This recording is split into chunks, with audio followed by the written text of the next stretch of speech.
The dust-covered letter in Lillian Matthews' trembling hand was the last thread of hope in her new life, a marriage agreement now seeming as fragile as the yellowing paper it was written on. The Missouri train station grew smaller behind her as the locomotive that had carried her 2,000 miles from Boston disappeared into the vast horizon, leaving her alone on the weathered platform with nothing but 3 trunks and the crushing realization that no one was coming to meet her. Lillian brushed a strand of copper hair from her face and squinted against the merciless afternoon sun of June, 1878. Her future husband, a cattle rancher named Harold Greene, had arranged everything through correspondence spanning 6 months. His letters had been filled with promises of a comfortable home, a respectable life, and eventually, perhaps even affection. Now she stood abandoned, her 22 years of life packed into those trunks, in a dusty town called Silver Creek that barely justified its placement on any map of the Colorado Territory. "Excuse me," she asked the station master, a balding man with spectacles perched precariously on his nose. "Is there perhaps another train arriving today? I was to be met by Mr. Harold Greene." The station master's expression shifted from boredom to poorly concealed pity. "Greene's ranch is about 20 miles north. No more trains today, miss, not till Thursday." "I see." Lillian swallowed hard. "And is there a hotel where I might? We got a boarding house run by Mrs. Wilkins 2 streets over." He pointed vaguely. "Not much else, I'm afraid." As Lillian considered her dwindling options and even more rapidly dwindling funds, a sound rose from beyond the station, hoofbeats punctuating the afternoon quiet, growing louder. A plume of dust approached from the east, and within it, the silhouette of a rider materialized. The man who emerged from the dust cloud sat tall in his saddle, his face shadowed by a wide-brimmed hat. His horse, a magnificent chestnut quarter horse, slowed to a trot as it approached the platform. The rider himself was lean but broad-shouldered, his skin bronzed by the sun. When he finally lifted his head, Lillian found herself meeting the most startlingly blue eyes she'd ever seen.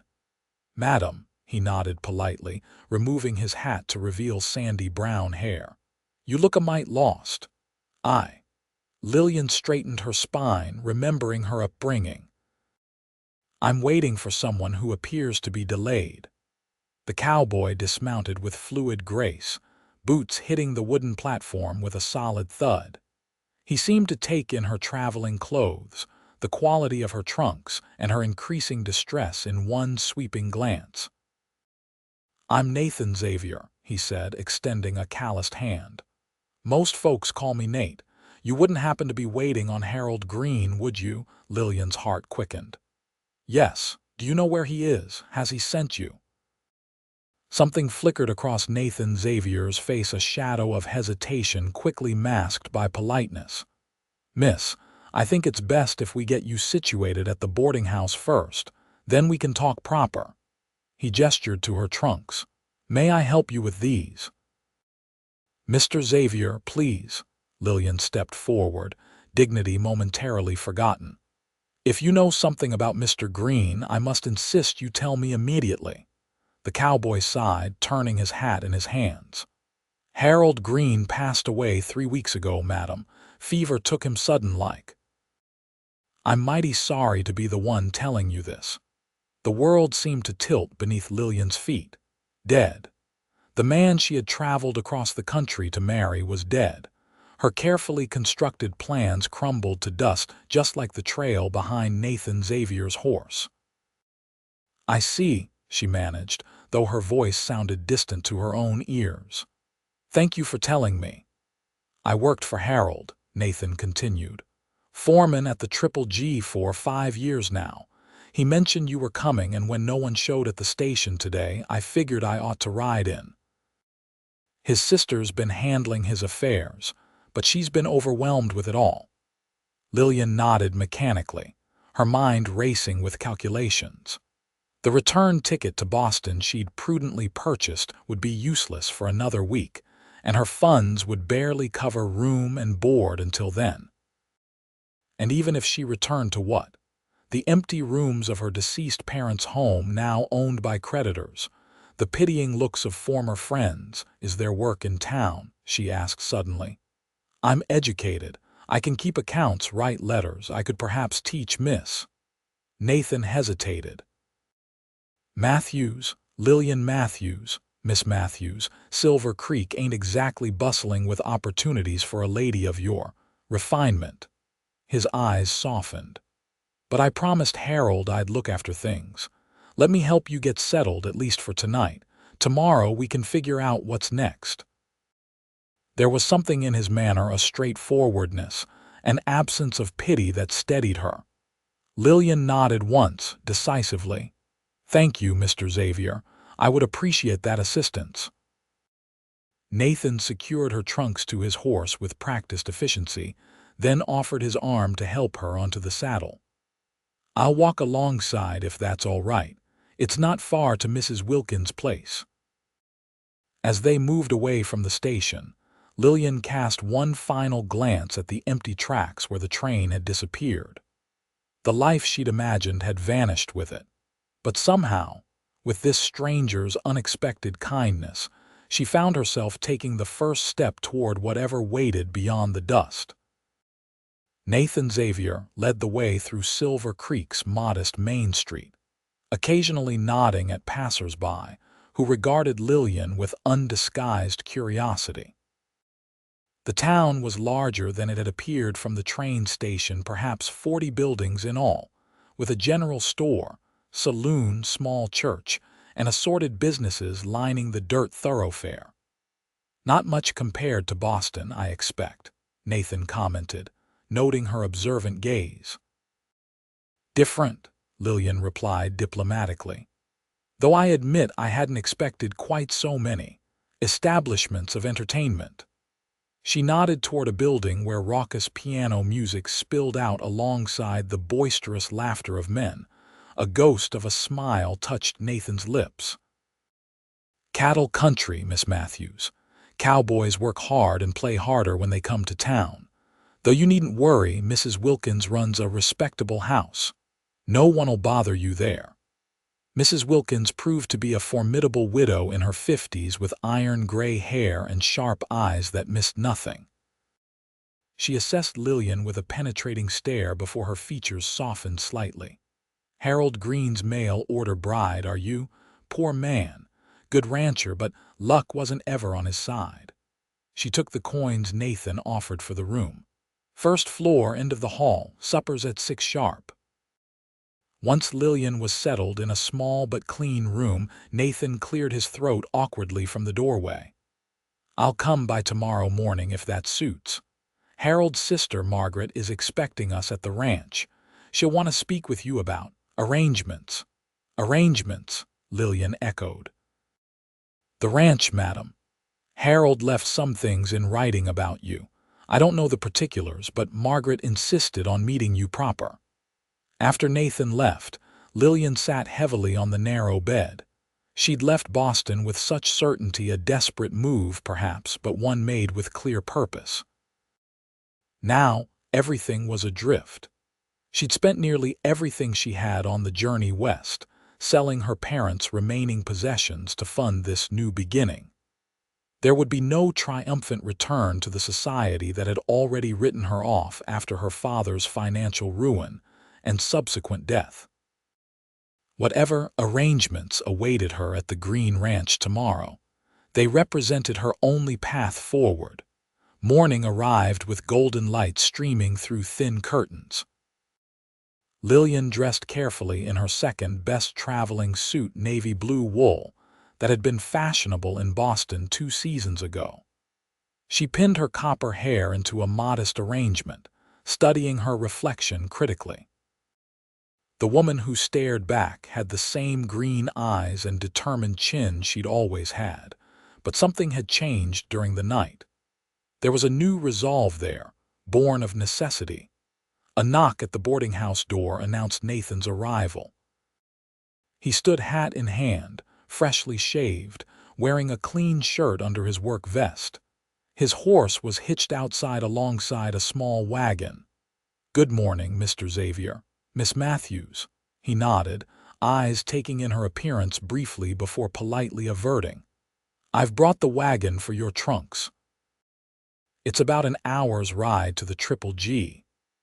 The journey took them out of town and into rolling grasslands that seemed to stretch endlessly in all directions. Mountains rose blue and distant to the west, and the June morning held the promise of heat to come. Nathan handled the wagon horses with easy confidence, occasionally pointing out landmarks or offering brief explanations about the territory. "Most of these ranches have been here less than 20 years, he explained, "but they're growing." The railroad changed everything, brought in more settlers, made it possible to get cattle to eastern markets. "And the Triple G, is it a large operation?" Lillian asked. "Middle-sized. About 800 head of cattle, decent grazing land with good water access." Harold built it up from nearly nothing. There was respect in Nathan's voice. He was a fair employer, kept about 6 ranch hands year-round, more during roundup and driving seasons. As they crested a gentle rise, Lillian caught her first glimpse of what would have been her home, a sturdy 2-story farmhouse with a wide porch, several outbuildings and corrals. Smoke rose from the chimney, and even from a distance, she could see figures moving about the yard. "It's lovely," she said softly, surprised by the pang of loss for something she'd never actually possessed. "Harold was proud of it," Nathan replied. "Especially the house. Built it bigger than he needed, thinking of the future." He glanced at her, then quickly away. The wagon rolled into the ranch yard, where a slender woman in her 40s waited on the porch. Margaret Greene Turner had her brother's sandy hair, now streaked with gray, and a face lined with recent grief. She watched their approach with an unreadable expression. "Margaret," Nathan called as he helped Lillian down from the wagon. "This is Miss Lillian Matthews, my brother's bride," Margaret said, stepping forward. "Though I suppose that's not quite accurate now. Please come inside, Miss Matthews. We have much to discuss." The interior of the house spoke of modest prosperity, solid furniture, simple but good quality furnishings, large windows that flooded the rooms with light. Margaret led them to a sitting room where coffee waited. "I'll be in the barn if you need me," Nathan said, clearly preparing to give the women privacy. "Stay, Nathan," Margaret insisted. "This concerns you as well." Once they were seated with coffee cups in hand, Margaret produced several folded documents. "My brother was meticulous with his affairs," she began. "When he fell ill, he insisted on putting everything in order, including provisions regarding your arrival, Miss Matthews." She unfolded a paper. "Harold amended his will 3 days before he passed. As you were legally contracted to marry, though the ceremony never took place, he left you a choice." Lillian set her cup down carefully. "A choice?" "Yes. The first option is a sum of $300, the price of your return ticket, plus enough to establish yourself elsewhere. The second—" Margaret hesitated. "The second is more complicated. Harold left the ranch jointly to you and to Nathan, on the condition that you marry within 6 months and continue to operate it together." The room fell silent. Lillian's eyes widened as she processed the implications, while Nathan nearly choked on his coffee. "Margaret, you can't be serious," he finally managed. "Harold never mentioned any such arrangement to me." "He was delirious with fever at the end," Margaret admitted, "but lucid enough when the lawyer came. He said he'd promised Miss Matthews a home and a future, and he meant to provide it. And he said you were the only man he'd trust with his legacy, Nathan." Lillian stood abruptly, moving to the window to hide her confusion. "This is unexpected." "It's impossible," Nathan stated flatly. "Miss Matthews and I are strangers. She came west to marry Harold, not his foreman. Margaret sighed. I'm simply conveying Harold's wishes. The decision is yours, both of yours. Miss Matthews can take the money and leave. The ranch would then pass entirely to you, Nathan. Or, she left the alternative unspoken. May I ask what happens if we decline both options? Lillian asked quietly. Then the ranch would be sold, with proceeds divided among Harold's cousins in Kansas City, and Nathan would be out of a position. Margaret's voice softened. My brother wasn't trying to force anyone's hand, Miss Matthews. He was trying in his way to fulfill his obligations and protect what he'd built. Nathan stood, hat clenched in his hands. Miss Matthews needs time to consider. So do I. He turned to Lillian. Would you like to see the rest of the ranch? It might help you decide. Grateful for the reprieve, Lillian nodded. Yes, I think that would be wise. As they stepped outside into the sunlight, neither spoke immediately. Nathan led her past the barn, corrals, and bunkhouse, pointing out features of the operation with mechanical precision. Finally, they reached a small rise overlooking pastures where cattle grazed in the distance. I won't hold you to this madness, Miss Matthews, Nathan said suddenly. Take the money. Start fresh somewhere else, Denver, perhaps, or San Francisco. You deserve better than being tied to a stranger out of some misplaced sense of obligation. Lillian studied his profile against the vast landscape. And what about you, Mr. Xavier? This ranch has been your home for 5 years. Harold clearly valued your contributions. I can find work elsewhere. But you care about this place, she observed. I can hear it in your voice when you speak of it. Nathan sighed, turning to face her fully. Miss Matthews, let's be plain. You're an educated Eastern lady who came west expecting a settled life with an established rancher. Instead, you find yourself alone, being offered marriage to a cowboy with nothing to his name but saddle and skills. It's not what you bargained for. Nothing about my journey west has been what I bargained for, Mr. Xavier, Lillian replied with unexpected calm. But I didn't come this far to simply turn around at the first obstacle. A hint of admiration flickered in Nathan's eyes. What are you suggesting? I'm not suggesting anything yet, but I would like to stay at the ranch for a few days before making my decision, to understand what kind of life might be possible here. And if you decide it's not possible, then I'll take the money and wish you well, she said simply. But I won't decide based on assumptions or fear. Nathan studied her for a long moment before nodding slowly. I reckon that's fair. I'll have your trunks brought up to the house. As they walked back toward the farmhouse, Lillian felt a curious sense of calm settle over her. The situation was outlandish, even scandalous by Boston standards. Yet she found herself drawn to the simplicity of this place, the honest work, the clear purpose, the absence of the social pretensions that had made her final years in Boston so painful after her family's fall from grace. And if she was being completely honest with herself, there was something about Nathan Xavier, his straightforward manner, his evident integrity, his capable hands that made her curious about what kind of partner he might be, in business if nothing else. Margaret insisted that Lillian take the master bedroom, Harold's room, though he barely furnished it, always saying his wife would want to make it her own.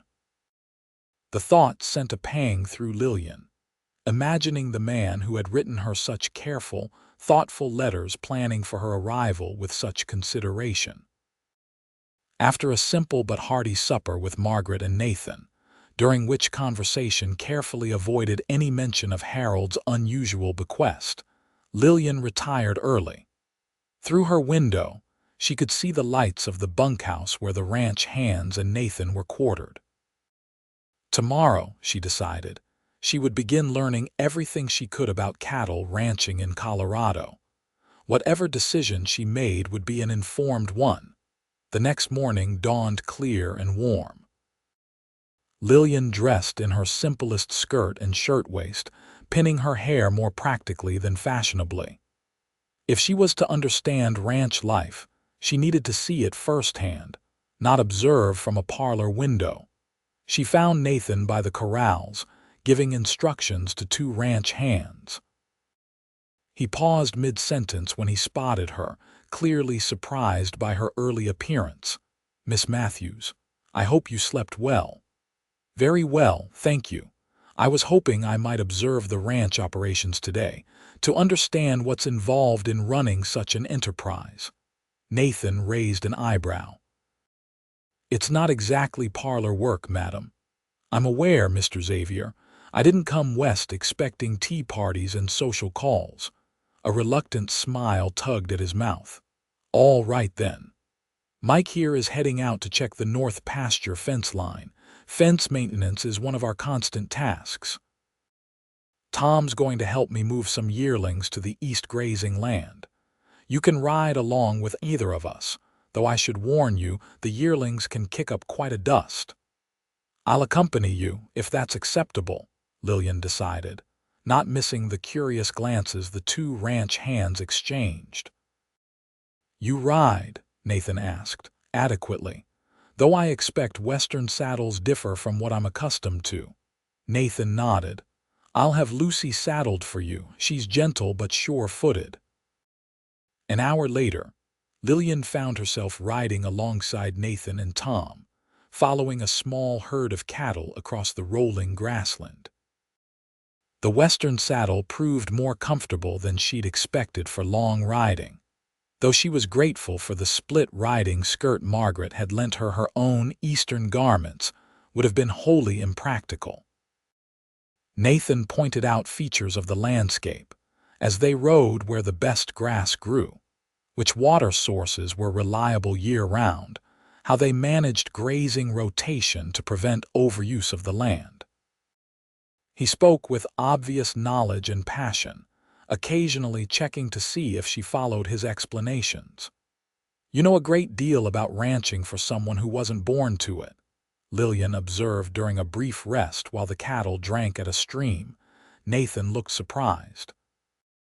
"What makes you think I wasn't born to it?"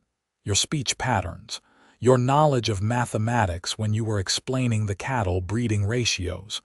You've had formal education." He studied her with new appreciation.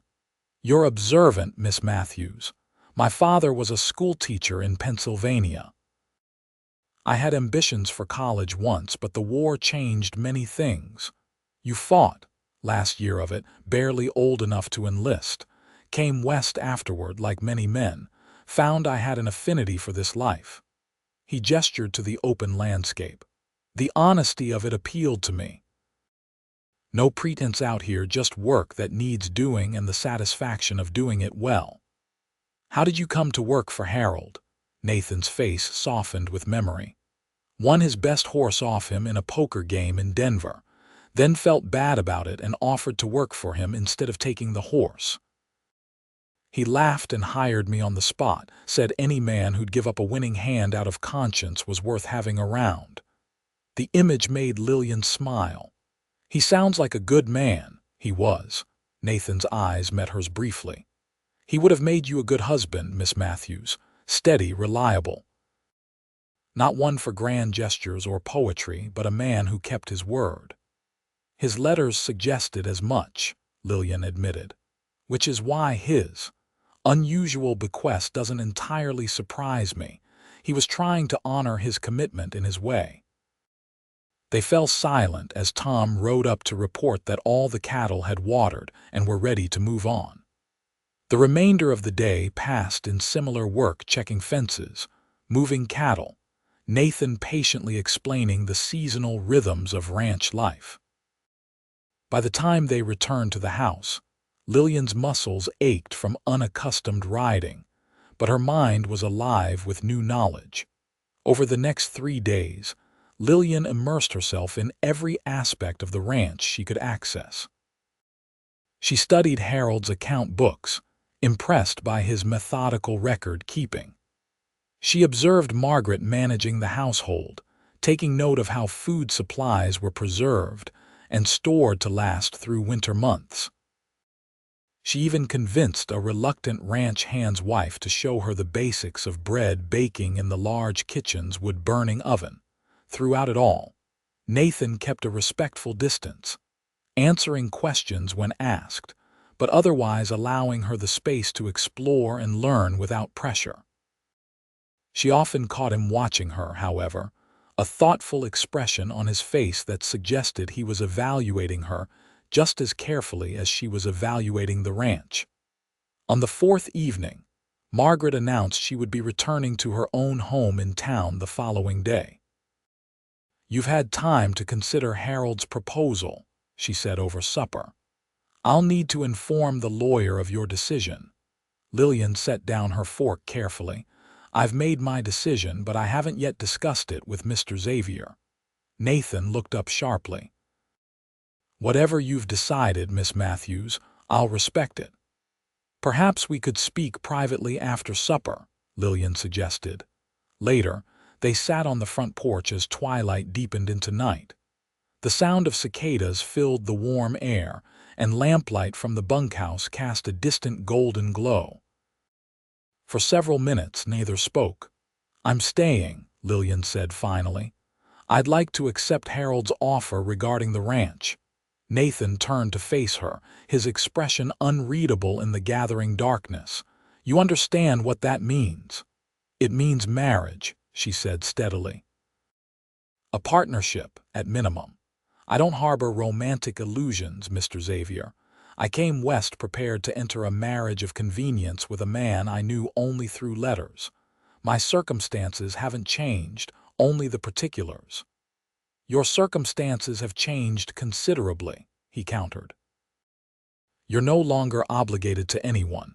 You could take the money, start fresh." "And go where? Do what?" "I have no family remaining, no prospects in Boston. I came seeking a new beginning, and I believe this ranch offers that opportunity." She paused. "Unless you object to the arrangement." Nathan was silent for so long that Lillian began to worry she had misread him entirely. Finally, he sighed, running a hand through his hair. "I don't object, Miss Matthews, but I want to be clear about what I can and cannot offer. I'm not Harold.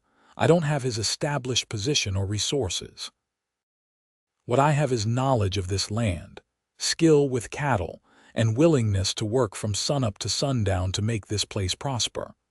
But I can't promise you the comfortable life he might have." "I'm not asking for comfort, Mr. Xavier. I'm asking for partnership.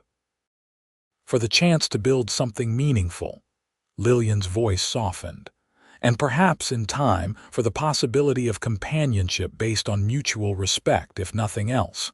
In the dim light, she saw him nod slowly. "Then I accept Harold's terms as well. We'll marry and run this ranch together, as equal partners." "Equal partners," she echoed, extending her hand.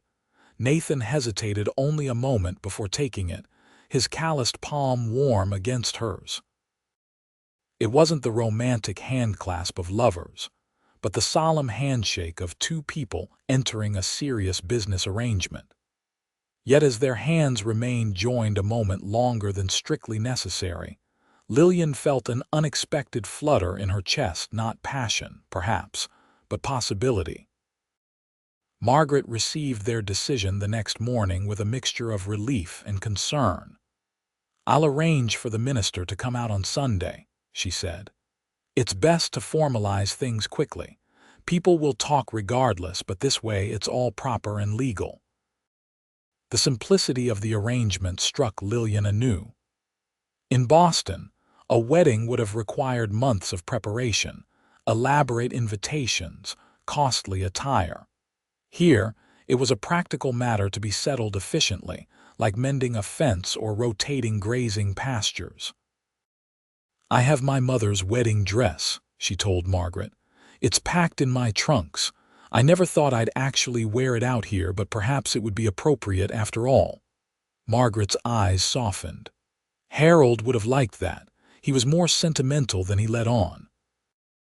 After Margaret departed, Lillian found herself suddenly alone in the large house, acutely aware that in 3 days' time she would be mistress of this home in truth, not just in temporary occupation.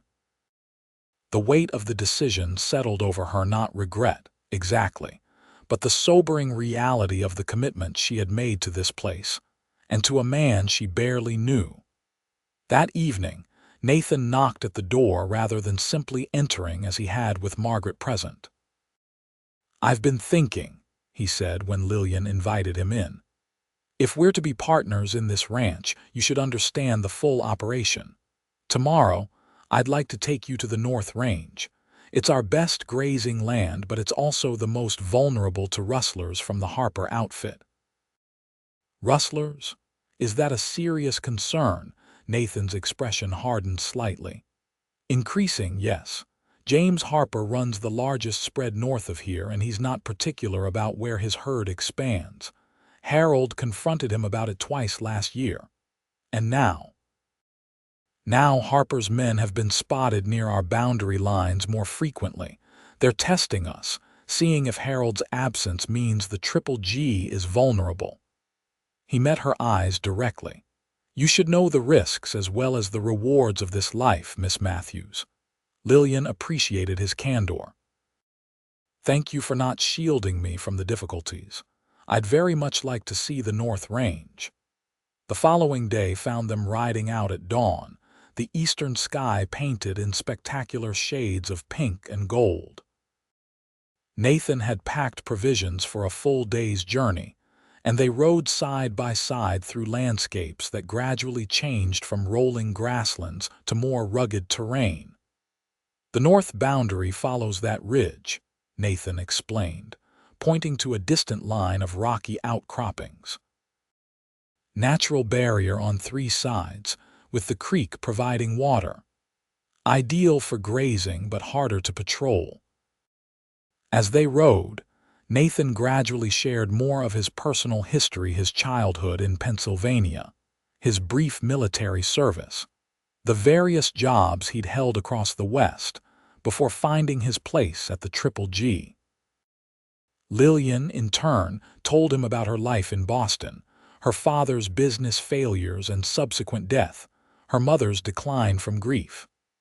"I was left with a house full of memories and debts," she explained. "When I saw Mr. Greene's advertisement seeking a bride to join him in Colorado, it seemed like providence. A chance to be useful somewhere new, where no one knew my family's history."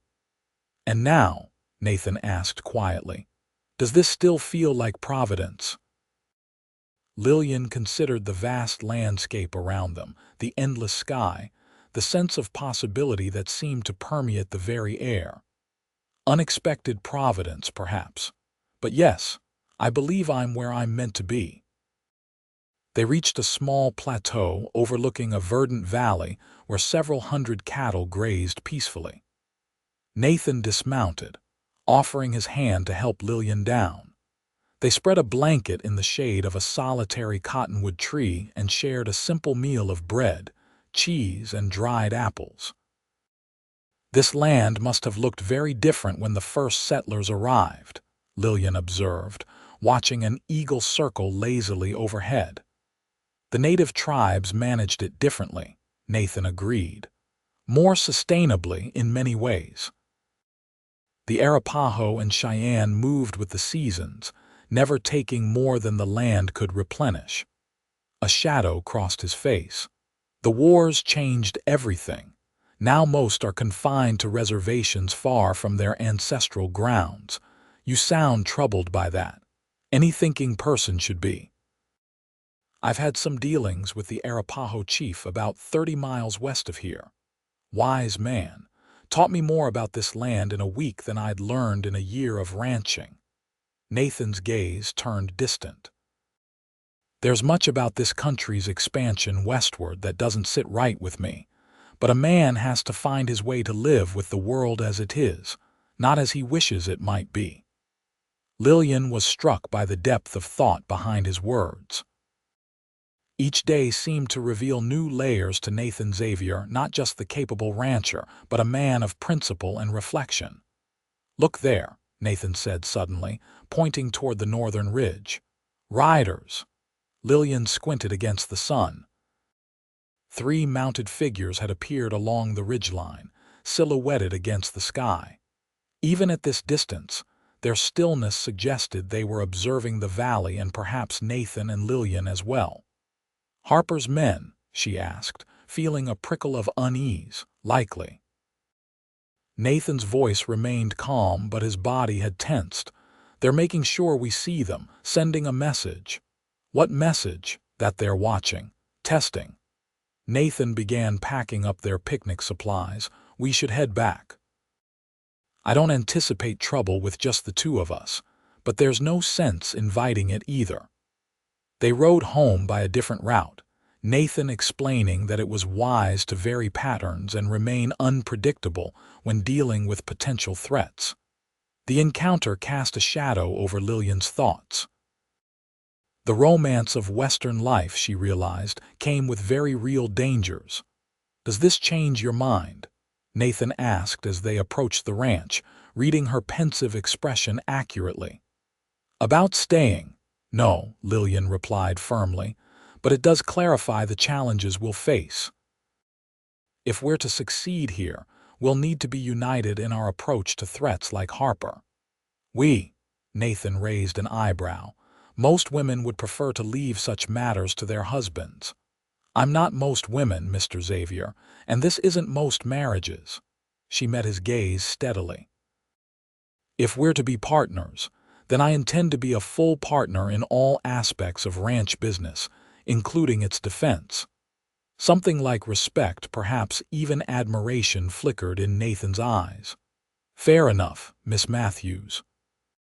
Though I hope you'll forgive me for suggesting we might wait until after our wedding before planning military strategies against neighboring ranchers." The unexpected hint of humor surprised a laugh from Lillian. "Agreed, Mr. Xavier. One momentous undertaking at a time." Sunday arrived with clear skies and mild temperatures, a perfect June day for a wedding, though hardly the celebration Lillian had once imagined for herself. Margaret arrived early, bringing with her the minister from Silver Creek's small church and his wife as an additional witness. 2 of the ranch hands' wives helped Lillian dress in her mother's gown, ivory silk with delicate lace trim, slightly outdated by Eastern standards, but timelessly elegant. As Lillian studied her reflection in the bedroom mirror, she wondered what her parents would think of this unexpected turn in her life. Her father had been practical above all else. He would have approved of the economic sense in the arrangement. Her mother, a romantic at heart, might have been more hesitant. Yet Lillian couldn't help but think that both would have admired her courage in embracing this new path. The ceremony itself was brief and simple, held in the ranch house parlor with Margaret, the minister's wife, and 2 ranch hands as witnesses. Nathan had dressed in his best clothes, not formal attire by any means, but clean dark trousers, a white shirt, and a vest that had clearly been carefully brushed for the occasion. His hair was neatly combed, and when Lillian entered the room, the intensity of his gaze as it traveled from her face to the elegant gown and back again made her breath catch unexpectedly. They spoke their vows clearly, promising to honor and cherish each other until death parted them.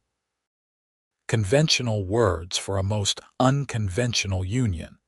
Yet Lillian found herself moved by the solemnity of the moment.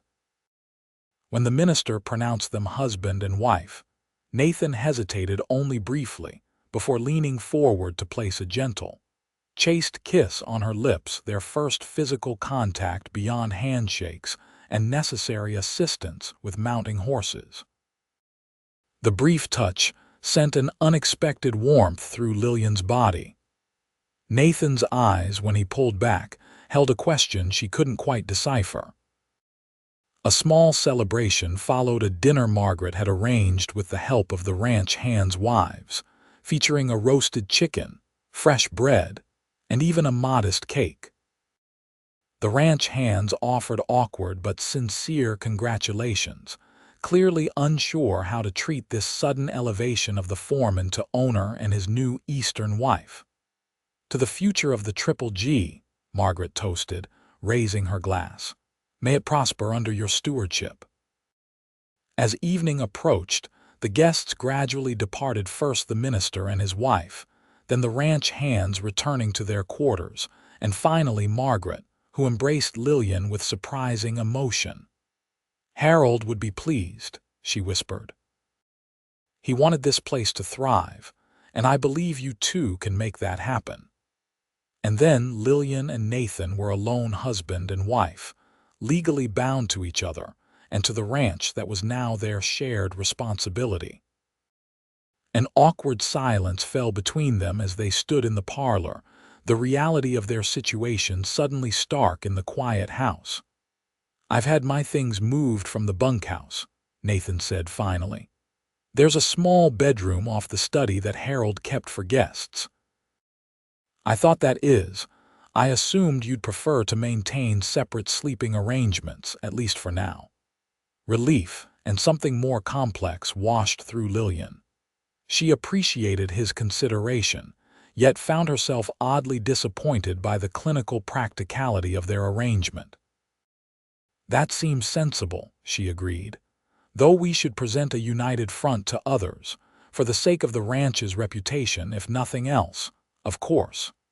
Nathan shifted his weight, uncharacteristically uncertain. "I meant what I said in my vows, Lillian. I will honor and respect you, even if this isn't a conventional marriage." The use of her given name the first time he'd spoken it sent another unexpected flutter through her chest. "As will I. Nathan, I believe we can build something worthwhile here together." He nodded, tension easing from his shoulders. "It's been a long day. Perhaps we should both get some rest. Tomorrow brings new challenges." "Indeed." Lillian hesitated, then stepped forward and placed a light kiss on his cheek. "Good night, husband." A flush of color rose in Nathan's face, visible even in the lamplight. "Good night, wife," he replied softly. As Lillian prepared for bed in what was now truly her room, she reflected on the strange path that had led her to this place. She had come west expecting to marry a stranger and build a life through duty and mutual respect. In the end, she had done exactly that, just not with the stranger she had anticipated. The weeks that followed their wedding established a rhythm to their shared life. Each morning, they discussed the day's tasks over breakfast. Nathan managed the ranch operations while Lillian took charge of the household and began learning the business aspects of cattle ranching. In the evenings, they shared supper and conversation, gradually revealing more of themselves to each other. Lillian discovered Nathan's passion for reading. He had a small but cherished collection of books, mostly history and philosophy, that he'd transported carefully from place to place during his years of wandering. Nathan learned of Lillian's talent for music. She had reluctantly sold her piano before leaving Boston, but could still sing beautifully. Sometimes in the evenings, she would sing old folk songs while he listened, a peaceful expression softening his usually watchful features. Their partnership in managing the ranch proved surprisingly effective. Nathan knew the land and the cattle, but Lillian brought organizational skills and a head for numbers that complemented his practical knowledge. Together, they pored over account books and market reports, planning breeding strategies and calculating optimal selling times. Harold was losing money on the South Pasture operation, Lillian pointed out one evening, showing Nathan her careful calculations. "The grazing quality isn't sufficient for the number of cattle he was running there." Nathan studied her figures, impressed. "You're right. We could rotate that land, use it only in early spring when the grass is highest in nutrients, then move the herd before summer." "Exactly what I was thinking." Lillian smiled, pleased by his immediate understanding. Such moments of intellectual harmony became increasingly common, building a foundation of mutual respect that made their unusual marriage feel increasingly natural. Yet beneath the practical partnership, other feelings were gradually taking root, feelings neither was quite ready to acknowledge. Lillian found herself noticing small details about Nathan, the way sunlight caught his hair when he removed his hat, the gentle way he handled young animals, the rare but transformative effect of his smile. For his part, Nathan began finding reasons to be near the house during the day, bringing her wildflowers he'd spotted while riding fence lines, or offering to help with household repairs that previously would have been left to ranch hands. Their physical proximity remained carefully proper, limited to occasional brushes of hands when passing documents or necessary assistance when working together.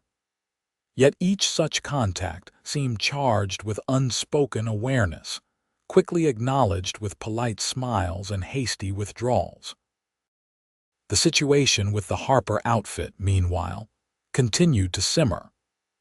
Twice more, Nathan spotted Harper's men near their northern boundary, and small numbers of cattle occasionally went missing, not enough to justify open confrontation, but sufficient to communicate ongoing pressure. "He's waiting to see if we'll fold," Nathan explained grimly after returning from a boundary ride, "testing our resolve." "Then we must demonstrate that resolve," Lillian replied. "Perhaps it's time I met Mr. Harper face to face." Nathan's expression darkened. "That's not wise. Harper's not the type to respect a woman's authority in ranch matters." "All the more reason to establish that authority early," Lillian insisted. "The Silver Creek Cattlemen's Association is meeting in town next week, is it not? Harper will be there. We should attend together." After considerable debate, Nathan reluctantly agreed. The following week, they rode into Silver Creek together, Lillian dressed in her most formal attire while Nathan wore the closest thing he owned to a business suit, clothes that had belonged to Harold, hastily altered by one of the ranch wives to better fit his taller frame. The Cattlemen's Association met in a private room above the town's largest saloon, a space normally filled with cigar smoke and male voices. The appearance of Nathan with Lillian on his arm caused a momentary hush in the conversation. "Xavier," nodded an older rancher Lillian recognized as Josiah Tanner, owner of a spread east of the Triple G. "And Mrs. Xavier, I presume, didn't expect to see a lady at this gathering." "Mrs. Xavier is my full partner in the Triple G operation," Nathan replied evenly. "Harold Greene's will left the ranch jointly to us both." "Is that so?" The new voice came from a large man with a silver-streaked beard who sat at the head of the long table. James Harper had the florid complexion of a man who enjoyed his liquor and the confident bearing of someone accustomed to getting his way. "Interesting arrangement. My condolences on Greene's passing, madam, though it seems to have worked out conveniently for you and Xavier here." The insinuation was clear, and Lillian felt Nathan tense beside her. Before he could respond, she stepped forward, offering Harper her most composed Boston society smile. "Thank you for your condolences, Mr. Harper, though I find nothing convenient about losing a correspondent I had come to respect. I'm grateful, however, that Mr. Greene had the foresight to ensure his ranch would continue under the care of those who value his legacy." Harper's eyebrows rose at her articulate response. "Well spoken, madam, though ranching is hardly a suitable occupation for a lady of your evident refinement." "On the contrary," Lillian replied smoothly. "I find that proper management of resources and diplomatic handling of neighbors requires exactly the social skills I was raised to cultivate. Skills that recognize, for instance, that good fences and clear boundaries benefit everyone in a community." The pointed reference to boundaries wasn't lost on Harper or the other ranchers, several of whom exchanged glances. Harper studied Lillian for a long moment before his face creased in a smile that didn't reach his eyes. "Welcome to Colorado cattle country, Mrs. Xavier. It'll be interesting to see how long Eastern manners last out here where the real work happens." He gestured to the table. "You and your husband might as well join us, since you're here. We're discussing water rights today, a topic I'm sure you'll find fascinating." The meeting proceeded with careful civility, though Lillian was acutely aware of being observed by every man present. She listened more than she spoke, but when she did contribute, particularly regarding legal aspects of water access that she'd researched thoroughly, her comments were precise and relevant. By the meeting's end, she had earned, if not acceptance, then at least a measure of grudging respect from most present. Harper, however, remained coldly evaluative, his eyes following her with calculated interest that made Lillian uneasy.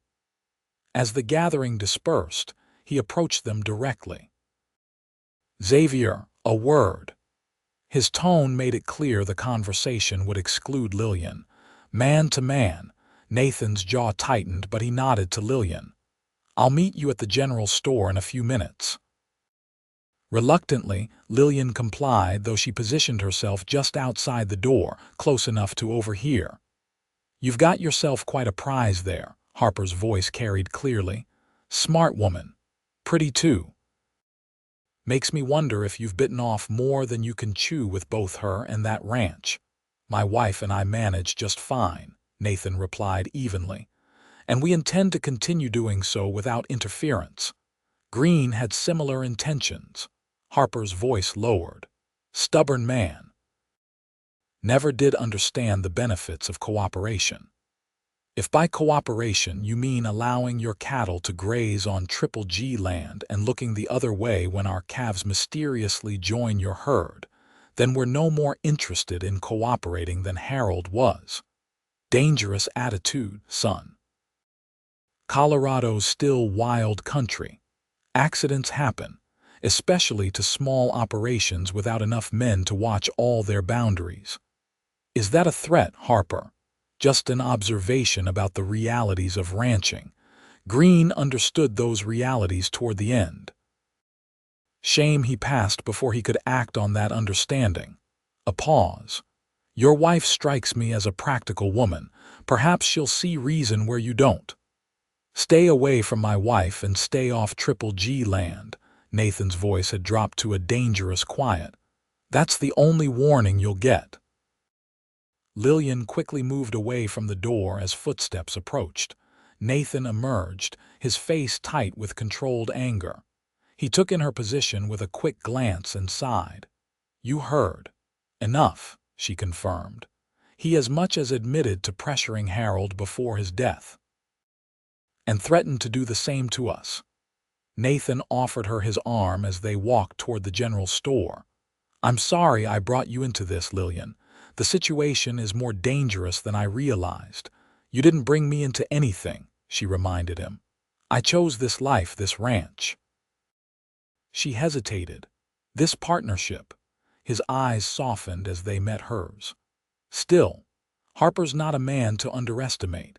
He's built his spread by absorbing smaller ranches one way or another, and he's got the local sheriff in his pocket." "Then we'll need to be smarter and more determined," Lillian said firmly. "Starting with hiring more hands. If Harper wants to test our boundaries, we'll need men to defend them." The ride back to the Triple G was quiet, both of them absorbed in thoughts of Harper's veiled threats. The confrontation had made abstract dangers suddenly concrete, casting a shadow over the tentative happiness they'd begun to build together.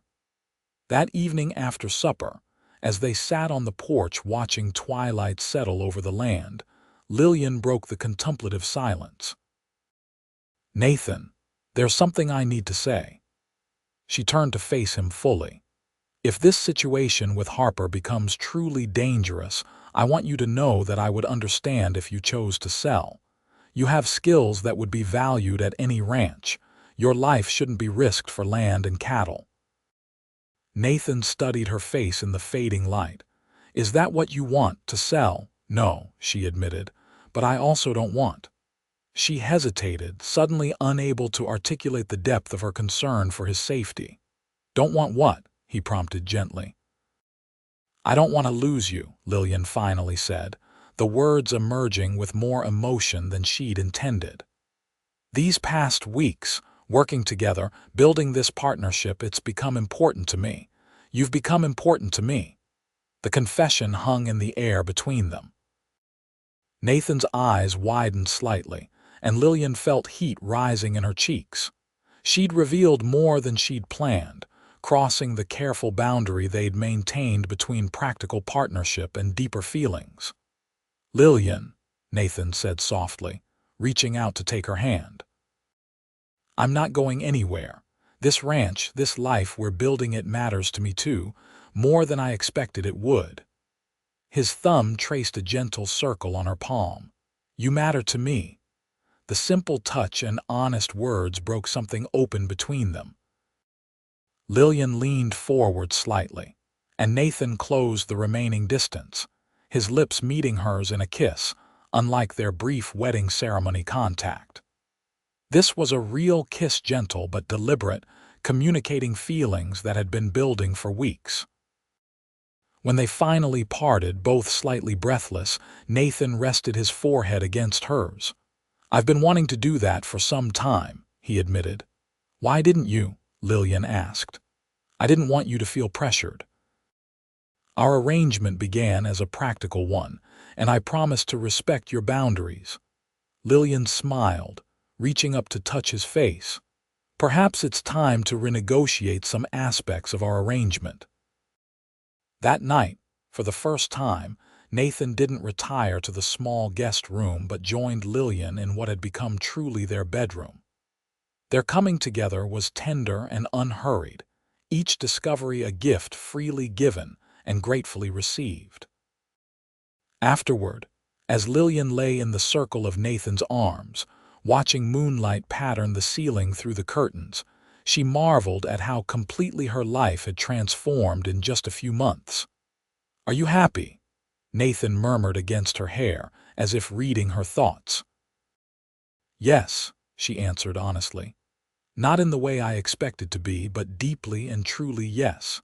His arms tightened around her.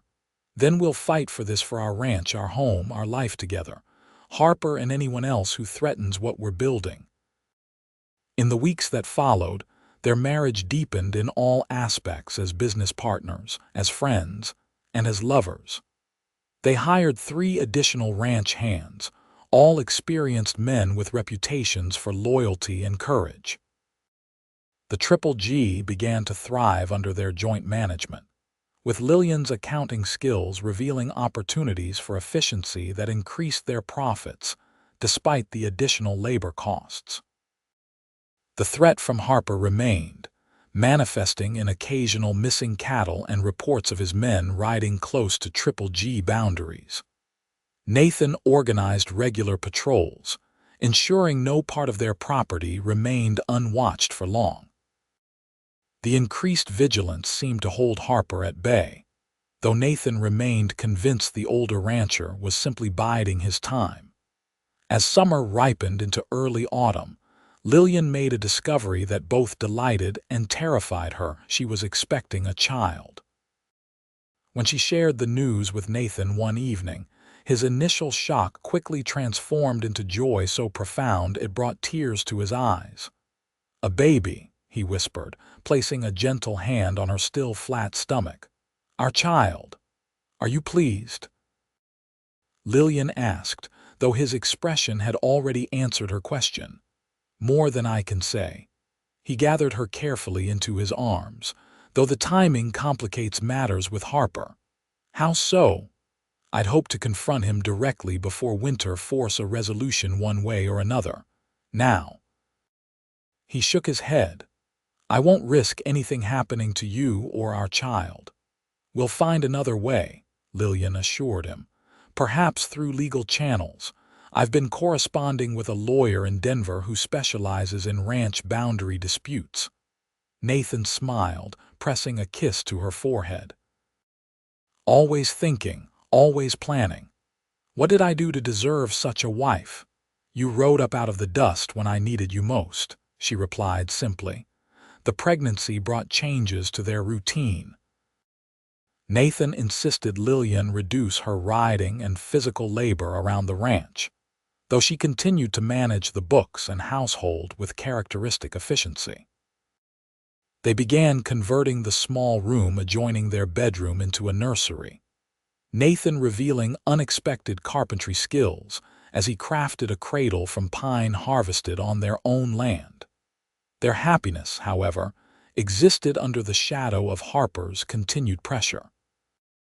In early October, when the first snow dusted the higher elevations, matters finally came to a head.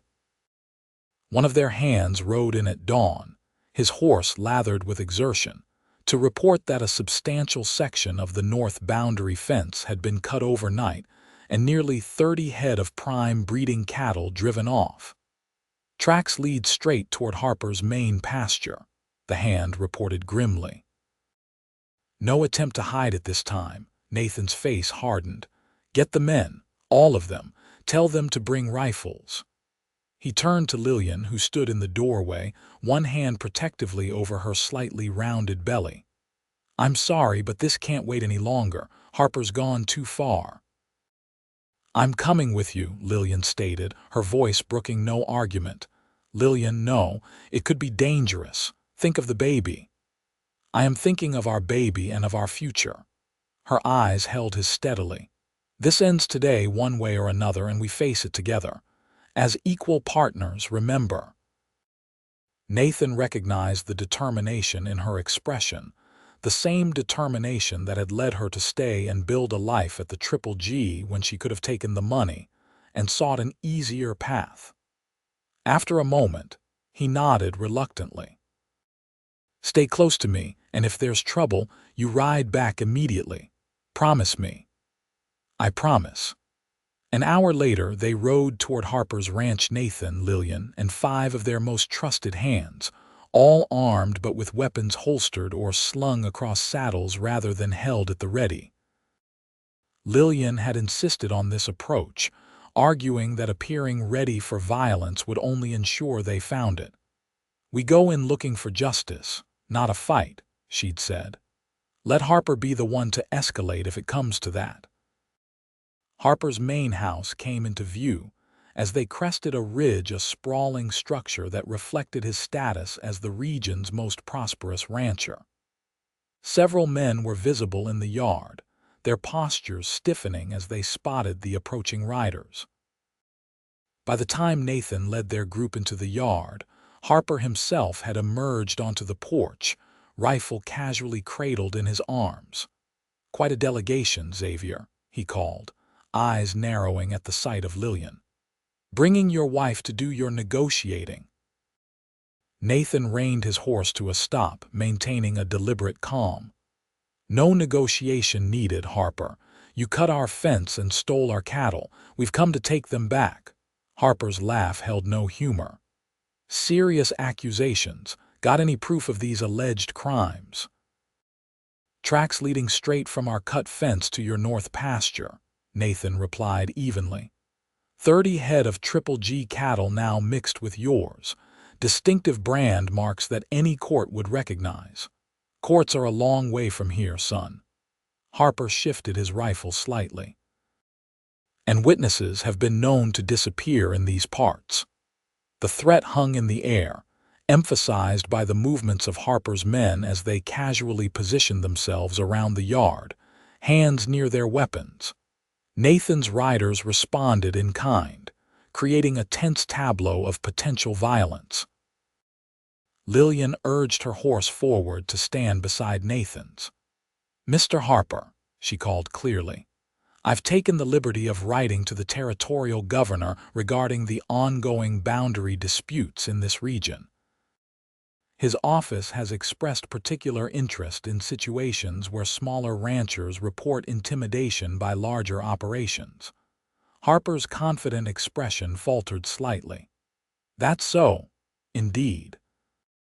In fact, representatives from the governor's office are expected in Silver Creek next week to investigate several complaints.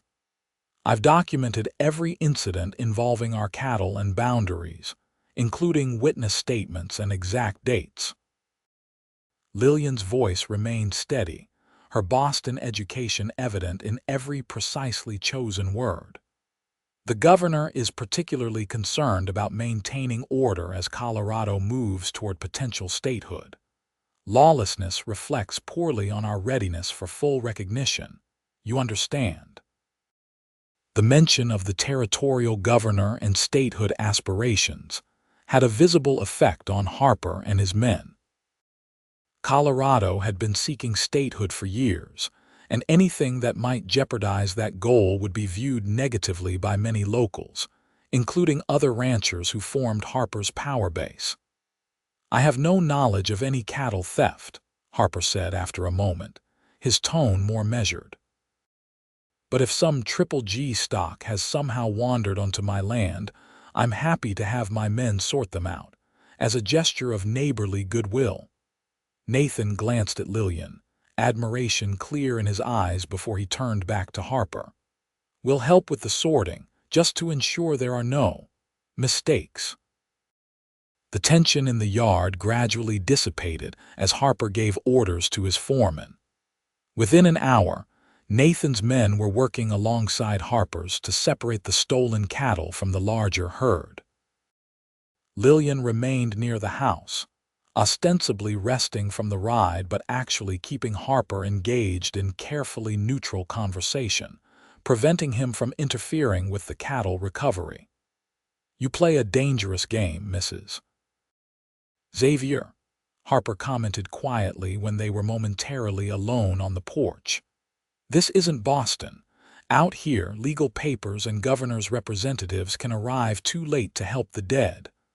I'm well aware of the realities of frontier justice, Mr. Harper, Lillian replied calmly. Just as I'm aware that even the most powerful men eventually need allies.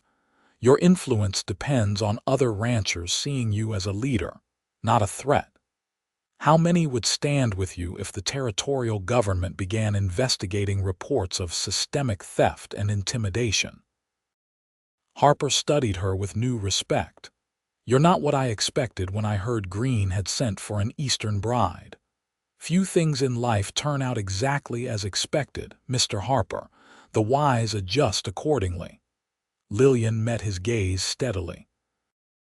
The Triple G isn't for sale or taking, now or in the future. The sooner you accept that reality, the sooner we can establish a relationship that benefits us both rather than draining resources in pointless conflict. By late afternoon, all 30 missing cattle had been recovered and were being driven back toward Triple G land. Nathan and Lillian rode at the rear of the small herd, both acutely aware they were turning their backs on Harper and his men. That was either the bravest or most foolish thing I've ever been part of, Nathan said quietly when they were well away from Harper's ranch. Did you really write to the governor? Lillian's smile held a hint of mischief. I did, actually. Last week, after our fence was tampered with the first time, though I may have exaggerated the imminence of his representative's arrival. Nathan shook his head in amazement. Harper could have called your bluff if he'd pushed harder, but he didn't, Lillian pointed out. Men like Harper calculate risks. The potential benefit of acquiring our land wasn't worth the risk of government scrutiny, especially with Colorado's statehood ambitions. She glanced at him. Besides, he underestimated us, particularly me. Men often do. I won't make that mistake, Nathan promised, reaching across to briefly take her hand. You were magnificent today. We were magnificent, she corrected gently. Partners, remember, the confrontation with Harper marked a turning point for the Triple G. While the larger rancher never explicitly acknowledged defeat, the boundary incursions ceased. 2 weeks later, A letter actually did arrive from the territorial governor's office, acknowledging Lillian's concerns and promising that representatives would include Silver Creek in their circuit of visits in the spring. Nathan insisted on framing the letter and hanging it prominently in their study. As winter settled over the Colorado high country, the Triple G turned inward, focusing on preparations for the coming season and for the new life that would join them in early spring.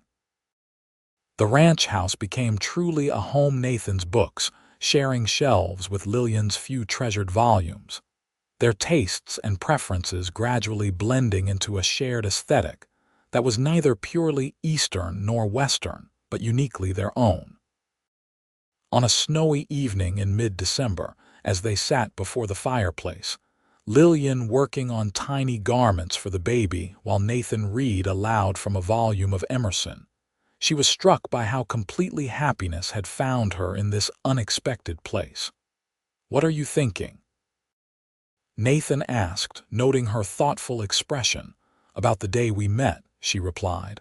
"How close I came to giving up when that train disappeared, if you hadn't ridden up when you did." "I almost didn't," he admitted. "I'd been putting off coming to town for days. Something just told me that morning that I needed to check the station." "Providence," Lillian murmured, echoing their conversation from months earlier, "or the best kind of luck." Nathan set aside his book, moving to kneel beside her chair. He placed a gentle hand on her rounded belly, smiling as he felt the baby's movements. "Either way, I thank God every day that I followed that impulse, as do I." Lillian leaned forward to kiss him softly. "Though I think perhaps it wasn't luck at all, but exactly what was meant to be."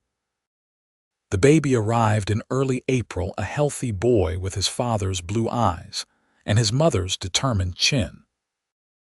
They named him Harold Nathaniel Xavier, honoring both the man whose unconventional bequest had brought them together and the father whose joy at his son's birth transformed the Triple G's success from mere business achievement to family legacy. Harper, true to Lillian's assessment of him as a practical man, eventually shifted his expansion efforts northward toward unclaimed territories, seemingly accepting that the Triple G would remain under Xavier management for the foreseeable future. By the time Colorado achieved statehood in 1876, the two ranches had established an uneasy but functional coexistence, occasionally even cooperating on matters of mutual interest like railroad shipping rates and regional water management. The Triple G prospered under Nathan and Lillian's partnership, expanding gradually but sustainably. Their management approach, blending Nathan's practical knowledge of the land with Lillian's organizational skills and business acumen, became a model that other medium-sized ranches in the region began to emulate. Within 5 years, they had doubled their herd size while improving the quality of their stock through careful breeding programs Lillian researched and implemented. Young Harold grew into a curious, energetic boy who loved the ranch as fiercely as his parents did. He was joined 2 years after his birth by a sister, Margaret Rose, named for both Nathan's mother and the woman who had helped Lillian find her place in Colorado. The children thrived in the freedom of ranch life, while receiving education from both parents, Nathan teaching mathematics and history in the evenings, while Lillian ensured they developed the social graces and literacy that would serve them in any future they might choose. On the 10th anniversary of their wedding, Nathan surprised Lillian with a piano shipped from Denver, a luxury made possible by years of careful management and increasing prosperity. That evening, as Lillian's music filled the home they had built together, Nathan watched his wife and children with a contentment that still sometimes seemed miraculous. "You ever regret it?" he asked later, when the children were asleep and they sat together on the porch, watching stars emerge in the vast Colorado sky. coming west to marry a man you'd never met, ending up with a different life entirely than the one you expected. Lillian considered the question seriously, as was her nature. I regret that Harold Greene never had the chance to fulfill his dreams. He seemed a good man in his letters, and I believe we might have built a satisfactory life together. She turned to face Nathan fully, taking his weathered hands in hers. But regret this life? Never, not for a single moment. Even with all the challenges. Harper, the drought years, the winter we nearly lost the North herd in that blizzard, especially with all of that, she said firmly. Those challenges showed us who we are together, what we can accomplish as partners who trust each other completely. Her voice softened. As two people who found love in the most unexpected circumstances. Nathan pulled her gently into his arms, still marveling after all these years at how perfectly she fit against him. When I rode up to that train station and saw you standing there so clearly out of place, yet so determined not to show it, I never imagined we'd create all this together. And yet here we are. Lillian smiled up at him. Providence, Mr. Xavier. Providence indeed, Mrs. Xavier. He kissed her under the Colorado stars, as he had thousands of times before and would thousands of times again in the years to come, and the very best kind of luck. The Triple G would eventually pass to their children and grandchildren, becoming one of the most respected ranches in Colorado. But the story that would be told through generations of Xaviers was always the same at its heart: how a mail-order bride watched her train roll away, until a cowboy rode up out of the dust, and together they built a legacy of love that would endure long after both had returned to the land they had cherished so well.